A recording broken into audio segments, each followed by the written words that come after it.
মৰমৰ ছাত্ৰ ছাত্ৰীসকল, আজি মই তোমালোকৰ কাৰণে অসমীয়া ব্যাকৰণৰ নট্যবিধি সম্পৰ্কে আলোচনা কৰিবলৈ লৈছোঁ। এই ভিডিঅ'খন অকল ক্লাছ 6ৰ পৰা আৰম্ভ কৰি 8 লৈকেহে প্ৰযোজ্য হ'ব। কাৰণ ইয়াত একেবাৰে আমি আৰম্ভণিখিনি একেবাৰে প্ৰাইমাৰী নলেজ যিখিনি সেইখিনি দিয়াৰ কাৰণে চেষ্টা কৰিছোঁ। আমি বিতংভাৱে ভিতৰলৈ যাব বিচৰা নাই। মোৰ ছাত্ৰ ছাত্ৰীসকল, তোমালোকে যদি মনোযোগেৰে মোৰ কথাবোৰ শুনা, নিশ্চয় বুজাত কোনো অসুবিধা নহ'ব আৰু তোমালোকৰ পৰীক্ষাত এই নট্যবিধিৰ পৰা প্ৰশ্ন আহিবই। সেইকাৰণে ভিডিঅ'খন এবাৰ মনোযোগেৰে চাব আৰু নোট ডাউন কৰি ল'ব। এতিয়া আহা, নট্যবিধিনো কি? নট্যবিধি কাক বোলে? দন্ত্য ন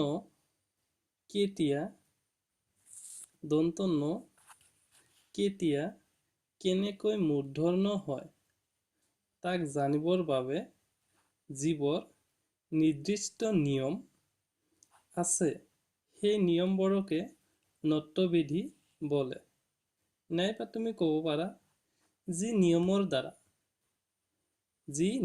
দ্বাৰা দন্ত্য ন মূৰ্ধন্য হয় তাক নট্যবিধি বোলে।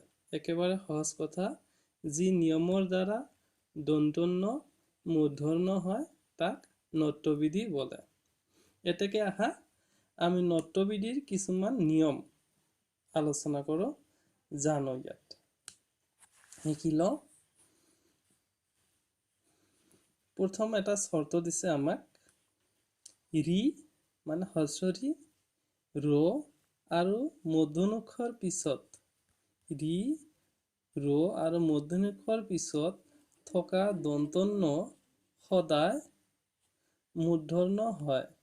যেনেকুৱা উদাহৰণ এটা দিছে, কৰ্ণ দেখিছে, কৰ্ণ। ইয়াত মূৰ্ধন্য কি হৈছে? কাৰণ ইয়াত ৰেপ আছে। ৰেপ মানে কি? পেট কাটা ৰ। মূৰ্ধন্যৰ আগত পেট কাটা ৰ আছে। আমি যাক পেট কাটা বুলি ৰ কওঁ, সেই ৰ আছে। সেই ৰৰ পিছত ৰৰ পিছত দন্ত্য ন মূৰ্ধন্য হয়। আমি ইয়াত ভাঙি দিছোঁ কৰ্ণ। বৰ্ণ অৰ্থাৎ সেই ৰেপ আছে। সেই ৰেপ মানে পেট কাটা ৰ। জীৰ্ণ অৰ্থাৎ মূৰ্ধন্য ৰেপ মানে মূৰ্ধন্য যোগ পেট কাটা ৰ যোগ মূৰ্ধন্য ৰেপ। অৰ্থাৎ ৰৰ পিছত মূৰ্ধন্য দিলে এটাক আমি এইদৰে লিখিব, মূৰ্ধন্য ৰেপ লিখিব পাৰিম। মুঠতে আমি সহজ কথাত জানি লওঁ, ৰৰ পিছত কেতিয়া দন্ত্য ন নবহে সেই ঠাইত বহিব মূৰ্ধন্য। যেনেকৈ আৰু এটা দি আছে, কাৰণ, ব্যাকৰণ ইত্যাদি। নিশ্চয় বুজাত আহিছে এতিয়া মৰমৰ ছাত্ৰ ছাত্ৰীসকল। এতিয়া বাৰু আহা আন এটি কথালৈ। ইয়াত কি কৈছিল? ৰিৰ পিছতো দন্ত্য ন কেতিয়া মূৰ্ধন্য নহয়, মূৰ্ধন্য বহে, দন্ত্য ন নবহে। ঋণ ইয়াত মূৰ্ধন্য বহিছে। এটা যদি আমি দন্ত্য ন দিওঁ, তেনেহ'লে অসমীয়া ব্যাকৰণ মতে বানানটো আমাৰ ভুল হ'ব। তৃণ ইয়াত মূৰ্ধন্য বহিছে। কিয় বাৰু? কাৰণ তই ৰি কাৰ ত্ৰি, এই ৰি কাৰটো মানে হস্ৰ ৰি, ৰি ন, তৃণ। বুজিছে নিশ্চয়? আৰু কি কৈছে? আমাৰ মূৰ্ধন্যাক্ষৰ পিছত দন্ত্য ন নবহে, সেই ঠাইত বহিব মূৰ্ধন্যাক্ষৰ পিছত দন্ত্য ন নবহে, সেই ঠাইত দন্ত্য ন ঠাইত বহিব কি? মূৰ্ধন্য বহিব। যেনেকুৱা বৰষুণ, মূৰ্ধন্যাক্ষ আছে, সেই ঠাইত দন্ত্য ন দিলে কি হ'ব? ইয়াৰ পিছত বানানটো আমাৰ ভুল হ'ব। সেই ঠাইত কি দিব লাগিব? আমাক মূৰ্ধন্য দিব লাগিব। বিষ্ণু আছে, মূৰ্ধন্যাক্ষ যোগ মূৰ্ধন্য ক্ষ ন, বিষ্ণু বা বিষ্ণু। বৈষ্ণৱ, কৃষ্ণ ইত্যাদি। আৰু এটা শৰ্ত বা নিয়ম দিছে আমাক, ট বৰ্গৰ কোনো বৰ্ণৰ লগত যুক্ত হ'লে দন্তন্য মূৰ্ধন্য হয়। ট বৰ্গৰ কোনো বৰ্ণৰ লগত যুক্ত হ'লে সেই দন্তন্য কি হ'ব? মূৰ্ধন্য হ'ব।